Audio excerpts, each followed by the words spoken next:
Introduction, la mise en scène de la vie quotidienne. La première partie de cette analyse goffmanienne plonge dans la métaphore dramaturgique où l'individu n'est plus un être figé, mais un acteur qui déploie une représentation constante afin de créer et de maintenir la définition de la situation. La définition de la situation, c'est l'interprétation partagée de ce qui se passe dans l'interaction, permettant à chacun de savoir quel rôle jouer. La quête des indices, c'est la définition de la situation.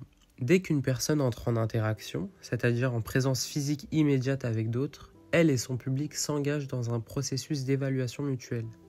L'acteur est observé et l'observateur cherche à saisir ses caractéristiques, statut, compétences, honnêteté, afin de définir la situation et savoir quel rôle adopter. En l'absence de connaissances préalables, l'observateur applique des stéréotypes tout constitués, réactivant son expérience préalable pour catégoriser l'acteur. Par exemple, si on est face à un mécanicien qu'on ne connaît pas et qu'on n'a jamais vu, on connaît son statut et on sait quel rôle jouer dans cette situation. On cherche son aide. Par contre, on ne connaît ni son degré de compétence ni son honnêteté. Donc on ne sait pas comment il va nous facturer et comment il va fixer le prix. Alors, on peut réactiver notre expérience préalable et nous dire « De toute façon, tous les mécaniciens que j'ai connus m'ont arnaqué, sont des voleurs, donc celui-là est semblable. » Les deux flux de l'expression. L'acteur, qu'il le veuille ou non, émet une expression de lui-même que les autres transforment en impression. Goffman distingue deux flux informationnels dont la gestion est au cœur de la représentation. L'expression explicite, ce qui est communiqué volontairement, principalement le langage, c'est la partie que l'acteur peut le plus facilement manipuler à sa guise. L'expression indirecte ou incontrôlable, les signes involontaires ou symptomatiques, gestes, tenue, attitude, la posture que l'acteur émet. Cette expression est souvent théâtrale et liée au contexte. La distinction est cruciale. Le public utilise les aspects indirects tenus pour incontrôlables et donc dignes de foi pour vérifier la valeur de l'expression explicite. Il existe donc une dissymétrie fondamentale dans le processus de communication puisque l'acteur n'est pas toujours conscient de l'intégralité du flux d'informations qu'il émet. Imaginons deux personnes qui parlent ensemble. L'une exprime avec ferveur une idée, mais tout en la disant, fuit du regard. Alors l'autre, qui constitue le public à ce moment puisqu'elle observe, peut voir une contradiction entre la ferveur dans ce que la personne dit et la fuite dans son regard. Ainsi, la valeur de l'expression explicite est diminuée puisque l'observateur peut ne pas prendre pour sérieux le propos de son interlocuteur. Cette dissymétrie engendre un jeu de l'information complexe. L'acteur, conscient qu'il peut être observé et que son expression indirecte est scrutée, peut chercher à manipuler l'impression que produisent ses comportements moins contrôlables pour créer une spontanéité calculée.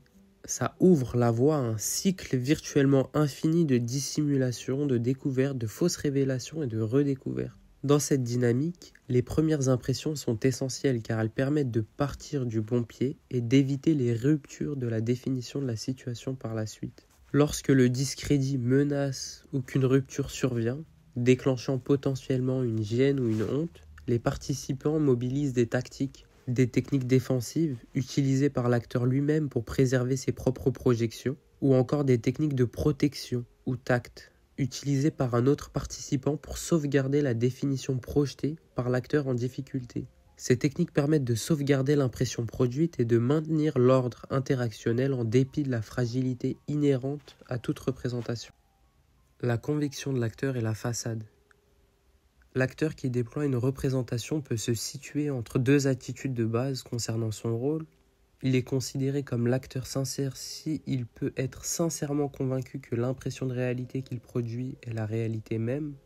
À l'opposé se trouve l'acteur cynique, il est celui qui ne croit pas en son propre jeu, comme l'illustre le cas du médecin qui soit obligé de prescrire des placebos. Il est important de noter que cette conviction n'est pas stable. Le rôle peut devenir une seconde nature, ce qui permet à l'acteur d'évoluer de l'incrédulité à la croyance. Par exemple, un recrue militaire qui se plie à la discipline pour éviter les punitions peut finir par respecter le règlement par honneur. Dans ce cas, il y a une transition d'acteur cynique au sens goffmanien à acteur sincère. Inversement, il peut y avoir un passage de la conviction au cynisme. L'étudiant en médecine met son idéal de sauver des vies de côté pour se concentrer sur ses examens. Un cynisme temporaire qui cache une autre préoccupation. Pour garantir la crédibilité de son rôle, l'acteur utilise la façade, qui est l'ensemble de l'appareillage symbolique mis en œuvre pour établir la définition de la situation. Cette façade est essentielle et se compose de deux grandes parties. D'abord, il y a le décor, c'est-à-dire l'arrière-plan physique et stable de l'action, le mobilier, les accessoires, etc. Ensuite, il y a la façade personnelle, les éléments attachés à l'acteur lui-même, les vêtements, les signes de grade, mimiques, etc. Tout ce qui peut le suivre partout. Cette façade personnelle communique deux types d'informations fondamentales. L'apparence relève le statut social et le rite auquel l'acteur participe, et la manière qui indique le rôle qu'il compte jouer dans la situation. Des manières arrogantes suggèrent une prise d'initiative, tandis que des manières humbles suggèrent une volonté de s'effacer. Bien que l'apparence et la manière soient habituellement congruentes, elles peuvent entrer en contradiction si un acteur d'une condition supérieure se comporte, contre toute attente, d'une manière simple, familière ou timide. Prenons le cas d'un proviseur de lycée. Le proviseur entre dans une salle de réunion, vêtu de son costume et de ses mocassins. On lui demande de prendre la parole, mais il se montre gêné, discret, se fait petit. Un léger malaise s'installe dans la salle, puis la proviseure adjointe prend la parole pour faire avancer la réunion. Il y a une discordance entre son apparence, un proviseur en tenue professionnelle incarnant l'autorité, et sa manière, son attitude hésitante. La réalisation dramatique et l'idéalisation. L'activité seule ne suffit pas, elle doit être visible. La réalisation dramatique est l'acte de donner à son activité un éclat et un relief dramatique pour la rendre manifeste et convaincre le public. Certains statuts comme boxeurs, policiers ou violonistes facilitent cette dramatisation par la nature manifeste de leur action.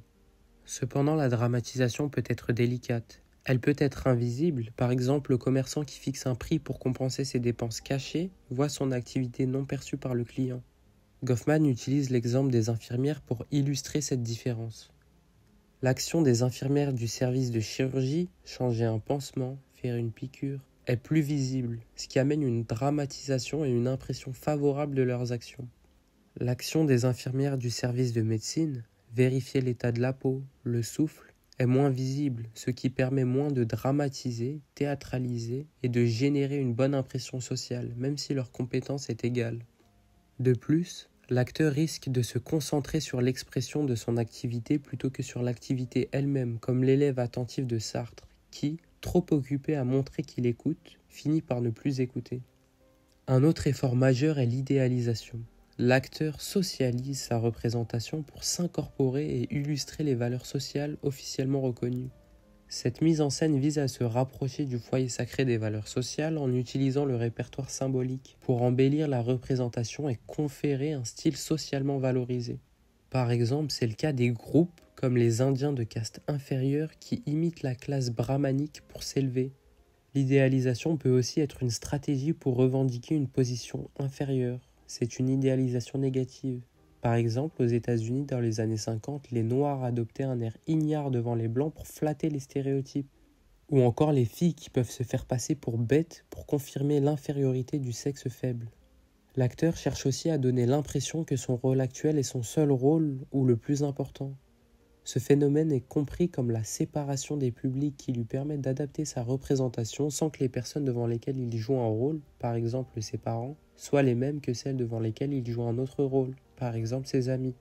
Enfin, l'acteur a tendance à amplifier le caractère exclusif de son échange avec son public, estompant le caractère routinier de sa représentation, comme le médecin qui fait semblant de se souvenir des symptômes d'un patient. Cohérence de l'expression et mystification.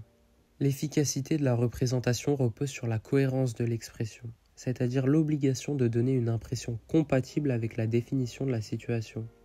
L'acteur essaie de se comporter comme s'il était responsable de tout ce qui se produit dans la représentation.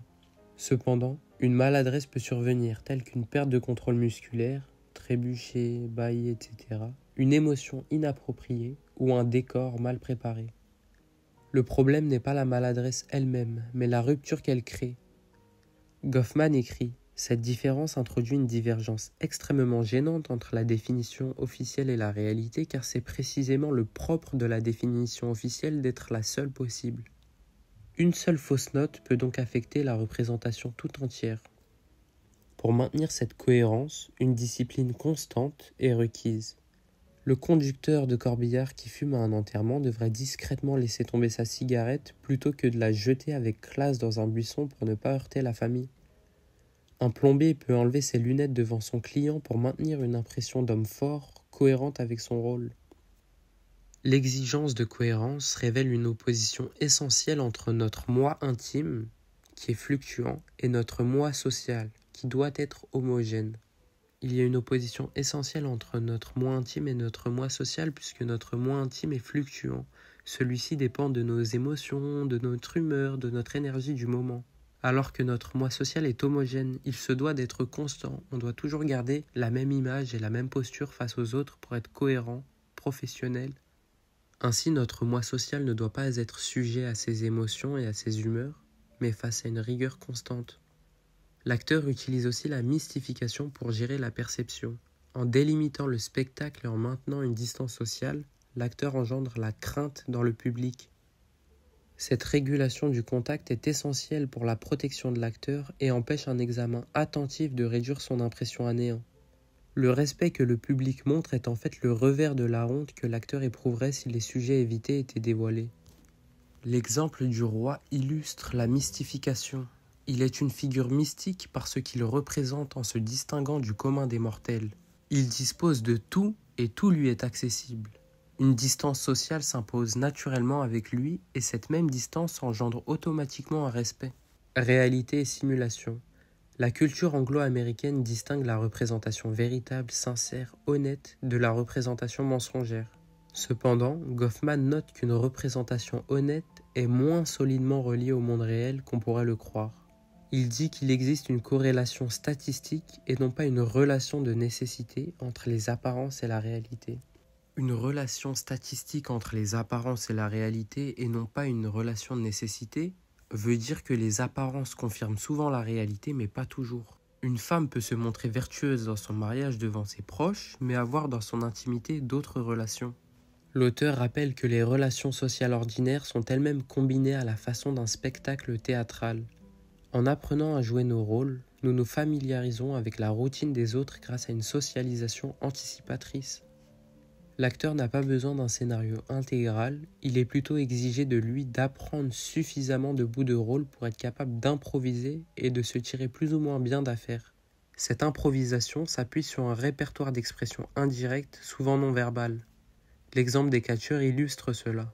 Ils s'accordent sur les actions générales, mais les détails de leurs expressions et mouvements proviennent de signes conventionnels improvisés. Les équipes. Définition de l'équipe et exigence de la représentation. L'acteur ne travaille pas seul. La définition de la situation crédible résulte intégralement d'une projection réalisée et entretenue par la coopération intime de plusieurs participants. C'est le cas des deux médecins qui donnent l'impression de compétence à un interne en expliquant un diagramme qu'ils ont étudié la veille. Ces acteurs forment une équipe, définie comme tout ensemble de personnes coopérant à la mise en scène d'une routine particulière. Le succès de cette représentation exige que les équipiers maintiennent une interdépendance mutuelle, se faisant confiance pour la bonne conduite du spectacle. La cohésion des membres de l'équipe est maintenue par des règles de conduite interne. Lorsque les membres sont entre eux, ils n'ont pas besoin de maintenir leur façade habituelle. Ils se considèrent comme des initiés et sont liés par la familiarité, qui est une sorte d'intimité sans chaleur.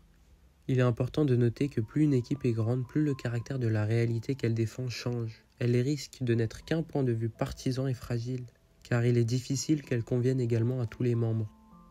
Les exigences de la loyauté et le principe d'unanimité.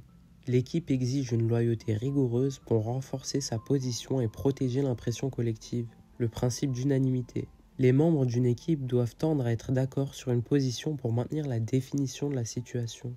Cela implique que tous les membres diffèrent leur prise de position publique jusqu'à ce que la position de l'équipe soit décidée, comme le font les fonctionnaires dans les conseils des ministres qui se mettent d'accord au préalable. Un équipier doit connaître ce point de vue officiel car s'il n'est pas informé, on l'empêche de jouer son rôle, il ne peut assumer un personnage face au public. Discipline et solidarité. La loyauté impose une discipline stricte en présence du public. Si un membre commet une erreur, les autres doivent souvent réprimer leur désir de punir immédiatement. Des sanctions immédiates ne feraient que troubler davantage l'interaction et révéler au public un point de vue qui devrait être réservé aux seuls équipiers. Il y a ainsi une règle absolue qu'un supérieur ne doit pas montrer d'hostilité envers un autre supérieur tant qu'ils sont en présence d'un membre de l'équipe subordonnée. Le directeur est le contrôle de l'arrière-scène. Dans les interactions, l'équipe d'acteurs organise le décor social et a un rôle plus important que le public du point de vue dramatique. Le contrôle du décor est crucial pour orienter l'interaction. Il permet d'orienter l'interaction et de donner un sentiment de sécurité. Le décor permet d'orienter l'interaction, par exemple pour le coiffeur. Ses clients s'inscrivent sur un registre, mais le coiffeur peut aussi s'inscrire sur le registre sous un nom fictif. La manigance est simple. Le fait qu'il ait un client à ce moment-là, qui n'existe pas, lui permet de faire une pause. Ainsi, le coiffeur oriente l'interaction en contrôlant son décor. Le décor permet aussi de procurer un sentiment de sécurité. Par exemple, le cas du pharmacien qui est derrière son comptoir, entouré d'une multiplicité d'étagères, composées de médicaments, de pommades, de crèmes. Tous ces accessoires permettent de légitimer son rôle professionnel et ses compétences. Elles lui permettent d'avoir un sentiment de sécurité professionnelle. Le rôle du directeur. L'équipe est souvent menée par un directeur. Il s'inquiète de la bonne préparation et de la capacité de l'équipe à affronter les ruptures. Il exerce un rôle de contrôle en ramenant sur des positions correctes le membre de l'équipe dont la représentation s'écarte et en distribuant les rôles dans la façade personnelle. Du fait de son importance, le public le tiendra responsable de la qualité de la représentation. En somme, l'équipe fonctionne comme un type de société secrète dont les membres forment aux yeux des outsiders une société très fermée.